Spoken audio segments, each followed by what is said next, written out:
जय हिंद साथियों, मैं अमित यादव आप सभी का स्वागत करता हूं आपके अपने परिवार सरकारी नौकरी वाले यूट्यूब चैनल पर। साथियों, इस वीडियो में हम जिस वैकेंसी के लिए बात करने जा रहे हैं वो वैकेंसी जानी जाती है अपनी सैलरी के लिए, क्योंकि आपको पहले महीने से ही 1 लाख से प्लस आपको सैलरी मिलने वाली है। और इसका जो सिलेक्शन प्रोसेस है वो 3 से लेकर के 4 महीनों में, आज से लेकर के मान लीजिए यदि आज आप फॉर्म भरते हैं और इस पेपर को आप क्लियर कर लेते हैं तो आज से करीब 4 महीने बाद आपकी पहली सैलरी आपके अकाउंट में आ जाएगी। इतना फास्ट इसका सिलेक्शन प्रोसेस है, तो वीडियो में एंड तक बने रहना। इस वैकेंसी के बारे में हम पूरा डिटेल में बात करेंगे, साथ में इसके सिलेबस के बारे में बात कर लेंगे और साथ में मैं आपको बताऊंगा कि जब इसकी लास्ट टाइम वैकेंसी आई थी 2022 में, तब इसकी फाइनल कट ऑफ क्या थी, कितने आपको नंबर चाहिए इसमें सिलेक्शन लेने के लिए। तो वीडियो में बने रहना एंड तक, आपको इस वैकेंसी से रिलेटेड सारे डाउट क्लियर हो जाएंगे। तो चलिए साथियों, शुरुआत करने वाले हैं। पहले मैं आपको बता दूं कि इस वीडियो में हम किस बारे में बात करेंगे। आपके करेंगे हम एज लिमिट के बारे में, क्वालिफिकेशन आपकी इसको फॉर्म भरने के लिए कितनी चाहिए, सैलरी जो कि सबसे ज़्यादा इंपॉर्टेंट है, इसमें 1 लाख से प्लस आपकी सैलरी, करीब 1,25,000 इसमें आपकी इन हैंड सैलरी रहेगी। टोटल ऑफ आपकी कितनी वैकेंसी इसमें रहने वाली है, एग्जाम पैटर्न क्या है, और साथ में ही सबसे इंपॉर्टेंट बात, इसका डिटेल में सिलेबस क्या है, कितने इसमें सब्जेक्ट हैं और उन सब्जेक्ट में आपके किस किस चैप्टर से आपके क्वेश्चन इसमें पूछे जाने वाले हैं, तो हम पूरा डिटेल में बात करेंगे। तो चलिए साथियों, शुरुआत करते हैं। जैसा कि आपको पता है कि आपकी जो वैकेंसी आ चुकी है ईसीजीसी की तरफ से, और ये पूरी तरह आपकी सरकारी नौकरी है। ईसीजीसी के बारे में हम जान लेते हैं। इसकी फुल फॉर्म है एक्सपोर्ट क्रेडिट गारंटी कॉरपोरेशन, ठीक है साथियों, ऑफ इंडिया। और ये जो मिनिस्ट्री, ये किस मिनिस्ट्री के अंडर आती है, तो ये आती है ministry of commerce and industry, government of India, ठीक है साथियों। अब देख लेते हैं कि आपकी इस वैकेंसी का नाम क्या है, यानी आप जिस पोस्ट पे सिलेक्शन लोगे तो उसका नाम है प्रोबेशनरी ऑफिसर यानी पीओ इन एग्जीक्यूटिव ऑफिसर, ठीक है। जहां भी आपका सिलेक्शन होगा, जो भी आपको ब्रांच मिलेगी, तो उसमें आप सबसे बड़े अधिकारी कहलाओगे, ठीक है। आपके अंडर कम से कम इसमें 15 से लेकर के 20 वर्कर यानी 20 एम्प्लॉय आपके अंडर काम करेंगे, ठीक है। आगे हम बात करेंगे इसमें सिलेक्शन प्रोसेस के लिए, एज लिमिट के लिए, qualification, exam pattern, exam syllabus, in hand salary, previous year cut off, जो कि आपकी बहुत ही ज़्यादा इंपॉर्टेंट है। आपके दिमाग में ये होना चाहिए कि मुझे इतने नंबर तो कम से कम लाने हैं इस नौकरी को पाने के लिए। एग्ज़ाम सेंटर की भी बात करेंगे कि यदि आप फॉर्म भरते हैं तो आपके एग्जाम सेंटर कहाँ कहाँ पर जाएंगे। जॉब प्रोफाइल के बारे में बात करेंगे, साथ में आपकी जॉब लोकेशन के बारे में बात करेंगे। यदि आप इसमें सिलेक्शन ले लेते हो तो आपकी जॉब लोकेशन कहाँ कहाँ पर रहने वाली है। पहले कुछ इंपॉर्टेंट डेट के बारे में हम बात कर लेते हैं। जो इसके ऑनलाइन फॉर्म चालू हो चुके हैं साथियों, वो हो चुके हैं आपके 14 सितंबर से, और लास्ट डेट इसमें साथियों आपकी रहने वाली है 13 अक्टूबर। यानी आपको फॉर्म भरने के लिए पूरा 1 महीना दे दिया गया है। और ऐसा भी नहीं है कि आप लास्ट डेट का इंतजार करें, पहले ही आपको ये फॉर्म भर देना चाहिए, क्योंकि लास्ट में क्या होता है, लास्ट के 3 से 4 दिनों में बच्चे सारे जाते हैं, क्योंकि वो रिमाइंडर लिख लेते हैं। कुछ बच्चे होते हैं पेपर पे लिख लेंगे कि लास्ट डेट इसकी ये है और इसको तब फॉर्म भरेंगे, तो इस करके ही वेबसाइट पे बहुत ज़्यादा ट्रैफिक हो जाता है और आपकी वैकेंसी जो हाथ से छूट जाती है, क्योंकि 3 से 4 दिन लास्ट में कोई भी फॉर्म नहीं भर पाता। अब बात कर लेते हैं एज लिमिट की। तो एज लिमिट जो है जनरल और ईडब्ल्यूएस कैटेगरी के लिए है 21 से लेकर के 30 साल। ओबीसी के लिए इसमें 3 साल का एज रिलैक्सेशन है, और एससी एसटी के लिए एज यूजुअल जैसे हर वैकेंसी में रहता है 5 साल का एज रिलैक्सेशन है, ठीक है। और जो आपकी डेट ऑफ बर्थ कैलकुलेट की जाएगी वो की जाएगी आपकी 1 सितंबर 2024, ठीक है। अब यहाँ पे मैं आपको ऑलरेडी बता चुका हूँ एससी एसटी, एससी का मतलब शेड्यूल कास्ट और एसटी का मतलब शेड्यूल ट्राइब, ठीक है, उनके लिए 5 साल का है। Other backward classes, non creamy layer, ठीक है, नॉन क्रीमिलेयर होने चाहिए, तभी आपको 3 साल का एज रिलैक्सेशन मिलेगा। अब बात करते हैं पीडब्ल्यूबीडी के लिए, यानी पर्सन विद बेंचमार्क डिसेबिलिटी, जो हमारे दिव्यांग साथी होते हैं, तो उनके लिए अलग से क्या है, 10 साल का एज रिलैक्सेशन है। वो चाहे जनरल कैटेगरी से हो, जनरल कैटेगरी और ईडब्ल्यूएस के लिए 10 साल का एज रिलैक्सेशन है। यहीं पर आप जोड़ सकते हो, यदि कोई हमारा साथी पीडब्ल्यूबीडी कैटेगरी में आता है और वो एससी एसटी है, तो उनके लिए यहाँ पर 15 साल का एज रिलैक्सेशन हो जाएगा, और ओबीसी के लिए यहाँ पर 13 साल का एज रिलैक्सेशन हो जाएगा यदि वो पीडब्ल्यूबीडी कैटेगरी में है। अब साथियों यहाँ पर बहुत ज़्यादा इंपॉर्टेंट है आपका एग्जाम पैटर्न, वही आपको हम देख लेते हैं। जो आपकी रीजनिंग आएगी वो आएंगे साथियों आपके 50 क्वेश्चन 50 नंबर के, और यहाँ पर आप देख पा रहे होंगे 50 क्वेश्चन 50 नंबर के हैं, यानी आपका एक क्वेश्चन साथियों यहाँ पर 1 नंबर का होने वाला है।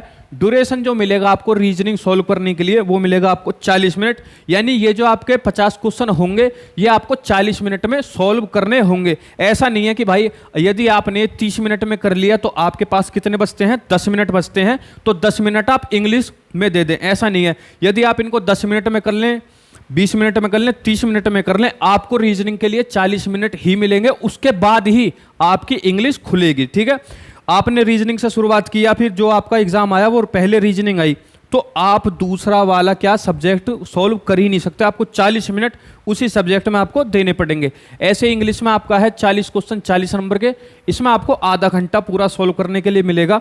वैसे आधा घंटा इसमें ज़्यादा है, बच्चे क्या करते हैं 10 से 15 मिनट के अंदर ही पूरा इंग्लिश सॉल्व कर लेते हैं। ठीक है, जनरल कंप्यूटर नॉलेज के लिए 20 क्वेश्चन है 20 नंबर के, टाइम आपको इसमें साथियों 10 मिनट मिल जाएंगे। जनरल अवेयरनेस यानी जीके जीएस, जिसमें आपकी physics chemistry biology history geography polity economics वगैरह आते हैं, तो इसमें 40 क्वेश्चन 40 नंबर के, टाइम आपको साथियों यहाँ पर 20 मिनट का मिल जाएगा। क्वांटिटेटिव एप्टीट्यूड, इसमें साथियों 50 क्वेश्चन है 50 नंबर के, टाइम आपको साथियों यहाँ पर 40 मिनट का मिल जाएगा, यानी जो आपके क्वेश्चन हैं वो हैं आपके 200 आपके नंबर ऑफ क्वेश्चन है, और यहाँ पर आपको साथियों टाइम जो मिलेगा मैक्सिमम मार्क आपके 200 है, टाइम आपका टोटल यहाँ पर है 140 मिनट। नेगेटिव मार्किंग की बात कर लें तो 1/4 है, 1/4 को हम क्या बोल सकते हैं 0.25। इसका मतलब ये है साथियों, यदि आप 4 क्वेश्चन गलत करते हो और एक क्वेश्चन सही करते हो, यानी मान लीजिए आपने 4 क्वेश्चन गलत कर दिए और एक क्वेश्चन आपका सही है, तो इन 4 क्वेश्चन की वजह से जो आपको एक क्वेश्चन का नंबर मिला है वो भी आपका काट लिया जाएगा। यानी आप 4 क्वेश्चन गलत करोगे तो आपका जो एक क्वेश्चन सही है उसके नंबर आपके कट जाएंगे। ठीक है साथियों, आगे हम बात कर लेते हैं आपके यहाँ पर डेस्क्रिप्टिव पेपर की, जो आपका दूसरा पेपर होगा उसी दिन। जैसे कि आपका ये मान लीजिए किसी तारीख को ये फिक्स है पेपर, उसके ही उसी दिन ही कुछ टाइम बाद आपका ये वाला पेपर करा लिया जाएगा, जो कि आपका इंग्लिश लैंग्वेज का होगा। साथियों, जब आपको सैलरी 1,25,000 तक मिलेगी तो इसमें आपका एग्जाम पैटर्न भी अच्छा खासा होगा। ठीक है, जैसे कि इसमें आपको पहले करनी होगी ऐसे राइटिंग, इसमें आपको 1 आउट ऑफ 2 गिवन ऑप्शन। ठीक है, आपको 2 ऑप्शन मिल जाएंगे, उसमें से आपको एक ऐसे राइटिंग लिखनी होगी, ये होगा आपका 20 नंबर का। और प्रीसाइज राइटिंग में क्या होता है, एक आपको बहुत बड़ा मतलब कि किसी भी सब्जेक्ट पे आपको एक ऐसे टाइप या फिर कुछ वो दे दिया जाएगा। ठीक है, जैसे हम अनसीन राइटिंग भी बोलते हैं, अनसीन पैसेज, उसमें से आपको जो उसमें आपकी काम की बातें रहेंगी बहुत ही ज़्यादा शॉर्ट में आपको लिखनी होंगी। ठीक है, जैसे हम कहानी का सार बोल देते हैं कि कहानी का पूरा आपको एक पूरी कहानी दे दी और उसको आपको सार लिखना है कुछ शब्दों में, तो वो होता है प्रिसाइज राइटिंग। ये भी आपका 20 नंबर का है। तो आपको यहाँ पर क्या मिल जाएगा 40 minute for both questions together. तो आपको यहाँ पर 2 क्वेश्चन करने होंगे, एक तो आपके ऐसे राइटिंग, दूसरा आपको प्रिसाइज राइटिंग। यहाँ पर आपको टोटल मिल जाएंगे 40 मिनट, और ये क्या आपका हो गया 40 नंबर का हो गया। तो जो हमने पहले देखा था 200 नंबर का, तो आपका वो पेपर हो गया यहाँ पे, जिसमें आपको एक सब्जेक्ट एक क्वेश्चन के 4-5 आपको ऑप्शन मिल जाएंगे, उसमें से आपको सही आंसर चुनना होगा। दूसरा आपका ये हो गया 40 नंबर का। ठीक है, जो आपकी डेस्क्रिप्टिव है, तो टोटल साथियों आपका रिटर्न एग्जाम जो हो गया वो हो गया साथियों 240 नंबर का। अब आगे हम बात कर लेते हैं, अब यहाँ पर हम बात कर लेते हैं कि आउट ऑफ 240 जो आपकी 2022 में वैकेंसी आई थी ECGC PO की, इसके लिए कितनी आपकी कट ऑफ गई थी। तो जनरल कैटेगरी के लिए आपकी गई थी 141, यानी आपकी 99 नंबर कम। ठीक है, अब बात कर लेते हैं OBC के लिए, तो आपकी 137.75। SC के लिए साथियों यहाँ पर गई थी 129.25, ST के लिए यहाँ पर गई थी 119.25, और EWS कैटेगरी के लिए यहाँ गई थी 132.75। ठीक है साथियों, आप चाहें तो इसका स्क्रीनशॉट भी ले सकते हैं। आगे हम इसमें बात कर लेते हैं कि आपकी सेक्शनल कट ऑफ भी इसमें जाती है।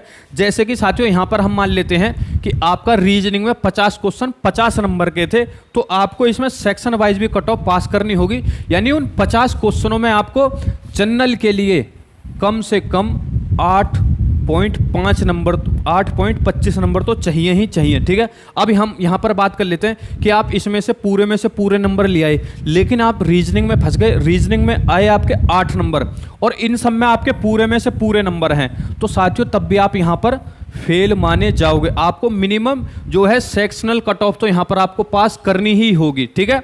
और सेक्शनल कट ऑफ वो बच्चे तो पास कर ही लेते हैं जिनका सिलेक्शन ऑलरेडी होने वाला होता है। तो यहाँ पर आपकी ये क्या है, सेक्शनल कट ऑफ है। आप चाहें तो इसका स्क्रीनशॉट ले सकते हैं। अब साथियों आगे बढ़ लेते हैं। अब हम इसका पूरा डिटेल में सिलेबस देखेंगे। आपके जितने मैंने आपको सब्जेक्ट बताए हैं उन सब्जेक्टों में से आपके जो क्वेश्चन पूछे जाएंगे वो किस किस चैप्टर से पूछे जाएंगे, ठीक है। अब बात कर लेते हैं यहाँ पर साथियों रीजनिंग एबिलिटी के लिए। तो आपकी data interpretation, blood relation, syllogism, coding, decoding, direction, non verbal series, clock and calendar, number ranking, decision making, analogy, statement, arithmetical reasoning, alphabet series, seating arrangement और साथ में आपकी पजल। जो इसमें साथियों सबसे ज़्यादा जो मुझे लगता है बैंकिंग में पूछी जाती है, एक तो आपकी सीटिंग अरेंजमेंट और साथ में आपकी पजल, जो कि ठीक ठाक लेवल की आपकी यहाँ पर क्वेश्चन रहते हैं। अब साथियों आगे हम बात कर लेते हैं आपकी इंग्लिश के लिए। तो इंग्लिश में आपकी reading comprehension, fillers, cloze test, jumble paragraph, tenses, adjective, adverb, preposition, sentence completion, paragraph completion, antonym and synonym, grammatical error based question, one word substitution, ठीक है। साथियों इन चैप्टर से हटके आपका एक भी क्वेश्चन यहाँ पर नहीं पूछा जाएगा, इसलिए यहाँ पे मैं आपको पूरा डिटेल में सिलेबस बता रहा हूँ ताकि आपको पता चल जाए यदि आप इस एग्ज़ाम के लिए तैयारी कर रहे हो कि इस एग्ज़ाम को निकालने के लिए आपका कौन कौन से सब्जेक्ट से कौन कौन से चैप्टर आपको यहाँ पर पढ़ने की ज़रूरत है। आगे हम बात कर लेते हैं, ये है आपका क्वांटिटेटिव एप्टीट्यूड। आप चाहें तो इसका स्क्रीनशॉट ले सकते हैं, वरना मैं अपने टेलीग्राम पर या फिर अपने व्हाट्सएप चैनल पे इसकी पूरी पीडीएफ आपको मैं शेयर कर दूंगा, ठीक है साथियों। आगे हम देख लेते हैं कंप्यूटर नॉलेज के लिए।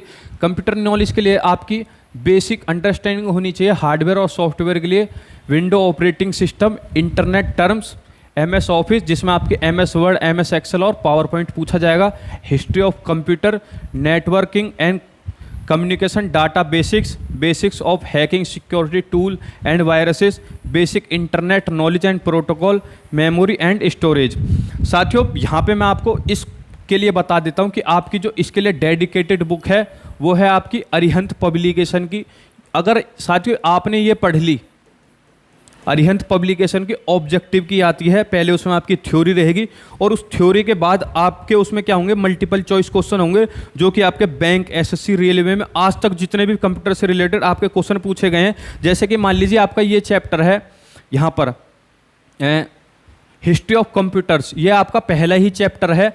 इसमें पूरा आपको डिटेल में दे रखा होगा, डिटेल में भी इतना कि आपको हिस्ट्री ऑफ कंप्यूटर्स पूरा का पूरा 1 से 1.5 पेज में आपको दे दिया जाएगा, वो भी एकदम शॉर्ट नोट्स में। उसके बाद आपको कम से कम 120-30 क्वेश्चन करने के लिए मिल जाएंगे। तो आपको ये पता चल जाएगा कि हाँ इस चैप्टर से इस टाइप के क्वेश्चन पूछे जाते हैं। तो आप एकदम वन वे डायरेक्शन में इसकी तैयारी कर सकते हैं। आप ये ले सकते हैं अरिहंत पब्लिकेशन की ऑब्जेक्टिव टाइप क्वेश्चन वाली, ठीक है साथियों। आगे हम बात कर लेते हैं यहाँ पर जनरल अवेयरनेस के लिए। तो इसमें आपकी करंट अफेयर सबसे ज़्यादा इंपॉर्टेंट होते हैं। यदि आपको किसी भी बैंकिंग लाइन का पेपर देना है तो साथियों इसमें लास्ट 6 मंथ्स के आपके करंट अफेयर बहुत ही ज़्यादा इंपॉर्टेंट होते हैं। मैं आपको भी बता देता हूँ, आपको SPD की पढ़नी है जिसमें आपकी ईयरली के करंट अफेयर आते हैं। वो हर महीने, जैसे कि अभी चल रहा सितंबर जैसे ख़त्म हो जाएगा अक्टूबर, यानी 1-2 अक्टूबर में क्या होगा, पिछले अक्टूबर से लेकर के और अब के सितंबर तक, यानी पूरा 1 साल का करंट अफेयर इसमें रहेगा। यदि आप इसके लास्ट 6 मंथ्स के करंट अफेयर पढ़ लेते हो, SPD पब्लिकेशन का जो रहता है, आपका एक भी करंट अफेयर का क्वेश्चन यहाँ पर नहीं छूटने वाला है। करंट न्यूज़ जो कि आपकी स्पेशल एम्फेसिस ऑन स्कीम्स है, history of ECGC, major banking terms and related to ECGC, budget 2021, major government schemes. तो इसमें जो आपकी रहता है जनरल अवेयरनेस के लिए, वो आपका ECGC की हिस्ट्री, उसकी स्कीम या फिर major government scheme introduced by ECGC ने जितनी भी आपकी स्कीम निकाली हैं गवर्नमेंट के लिए, वो आपको यहाँ पर बतानी होंगी। अब साथियों हम आगे बात कर लेते हैं, जो आपका ऑब्जेक्टिव टाइप का पेपर होगा, उसके बाद आपका डेस्क्रिप्टिव होगा, उसके बाद आपका इंटरव्यू होगा और आपका सिलेक्शन प्रोसेस यहीं पर ख़त्म हो जाएगा। बात कर लेते हैं आपके यहाँ पर इंटरव्यू के लिए। तो इंटरव्यू का जो आपका प्रोसेस रहेगा, यहाँ पर जो आपके रिटन पेपर कितने का था, 240 का, और 60 नंबर का साथियों यहाँ पर आपका इंटरव्यू है। तो टोटल आपके यहाँ पर कितने मार्क्स हो जाएंगे, 300 मार्क्स में से आपका, आउट ऑफ 300 मार्क्स में से आपका क्या होगा, सिलेक्शन पता चल जाएगा कि आपका, यानी टोटल जो आपके मार्क्स हैं यहाँ पे सिलेक्शन प्रोसेस के वो 300 हैं। ठीक है। मिनिमम क्वालिफाइंग मार्क्स जो हैं यहाँ पर interview will be less than, यानी कि आपके यदि आप जनरल और ईडब्ल्यूएस कैटेगरी से हैं तो आपको इसका 40% लाना पड़ेगा। इसका 40% कितना हो गया, 4 6 24, यानी आपको 60 में से 24 नंबर तो यहाँ पर आपको इसका इंटरव्यू क्वालिफाई करने के लिए लेकर ही आने पड़ेंगे। ये मान लीजिए आपने रिटर्न पेपर में बहुत अच्छा कर लिया, आपने ऑब्जेक्टिव वाला जो आपका एग्जाम पैटर्न था उसमें आपने बहुत अच्छा कर लिया, लेकिन आप जनरल कैटेगरी से हैं और इसमें आपके 23 नंबर आ गए, तो यहाँ पर आपका एकदम बेड़ा गर्क हो गया, आपका सिलेक्शन नहीं होने वाला है। 35% जो चाहिए इसके 60 के 35% चाहिए SC ST OBC और PWBD कैंडिडेट के लिए। अब जो यहाँ पर आपका weightage of ratio online exam and interview जो होने वाला है वो 80-20 का यहाँ पर रेशियो होने वाला है, ठीक है। अब अगर हम देखें तो आपका 80 और 20 का ये बैठता भी है, ठीक है। जैसे कि यहाँ पर आपका 60 है, ठीक है, इससे ये गया 3 दूनी, ठीक है, और 3 यहाँ पे क्या होगा 3 8 24, तो आपका 8:2 का बैठता है, एक यहाँ 0 कर लो, एक यहाँ 0 कर लो, ठीक है साथियों। तो आपका 80 और 20 का भी यहाँ आपका क्या बैठता है, रेशियो बैठता है पेपर और इंटरव्यू का, ठीक है। उम्मीद करता हूँ कि आपको सारी चीज़ें समझ में आ गई होंगी जितना मैंने आपको बताया है। अब बात कर लेते हैं यहाँ पे इन हैंड सैलरी की। जो आपको साथियों यहाँ पर इन हैंड सैलरी मिलेगी वो मिलेगी आपको 1,25,000 पर मंथ। शायद ही किसी गवर्नमेंट जॉब में आपकी इतनी आपकी इन हैंड सैलरी हो। चाहे आप IAS PCS का भी वो निकाल लेंगे एग्ज़ाम, तब भी आपको 60 से लेकर 70,000 सैलरी मिलती है। इसमें आपकी IAS PCS से भी डबल है, 1,25,000 आपको इन हैंड पहले महीने ही सैलरी मिल जाएगी। तो ऑनलाइन ये जो आपका रहेगा 22 सेंटर पे आपका क्या होगा, एग्जामिनेशन सेंटर रहेगा। आप चाहें तो इसका स्क्रीनशॉट ले सकते हैं, ये देख सकते हैं कि आपके जहां आपका रेसिडेंशियल है, जहां आप रहते हो वहां से आपका कौन सी सिटी पास में पड़ेगी, तो वहां आप क्या कर सकते हो, अपने एग्जाम सेंटर के लिए प्रेफरेंस दे सकते हो। अब आगे बात कर लेते हैं साथियों यहाँ पर एप्लीकेशन फ़ीस के लिए। तो एप्लीकेशन फ़ीस ST PWBD साथियों के लिए यहाँ पर 175 रुपये चाहिए और 850 चाहिए। इनसे अलावा यानी जनरल OBC EWS के लिए यहाँ पे जो आपकी फ़ीस चाहिए वो चाहिए आपकी 850 रुपये।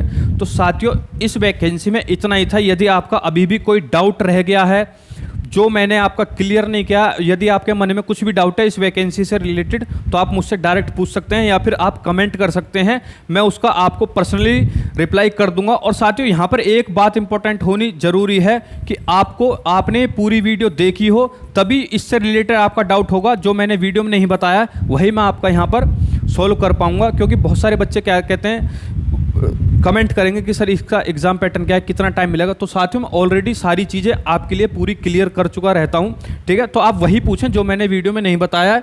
यदि आप इस जो भी मैंने आपको ये बताया है, यदि आप इसकी PDF चाहते हैं तो आप हमारे टेलीग्राम को ज्वाइन कर सकते हैं, जिसका लिंक आपको इस वीडियो के डिस्क्रिप्शन में मिल जाएगा। और आप चाहें तो हमारे व्हाट्सएप पे भी ज्वाइन कर सकते हैं। व्हाट्सएप और टेलीग्राम दोनों पर आपको इस वीडियो का आपको क्या PDF मिल जाएगी, ठीक है। इसका लिंक जो रहेगा साथियों, इन दोनों का लिंक रहेगा आपके इस वीडियो के डिस्क्रिप्शन में। साथियों यदि आपको वीडियो पसंद आई है तो आप लाइक कर सकते हैं, कमेंट कर दीजिए। जैसा मैंने आपको बताया, जो भी आपका डाउट है तो आप कमेंट कर सकते हैं। चैनल हमारा सब्सक्राइब कर लीजिए डेली ऐसी जॉब अपडेट पाने के लिए, और साथ ही जितनी भी आपकी गवर्नमेंट जॉब से रिलेटेड अपडेट होती हैं उनको पाने के लिए। मिलते हैं आपसे नेक्स्ट वीडियो में, जब तक के लिए जय हिंद जय भारत।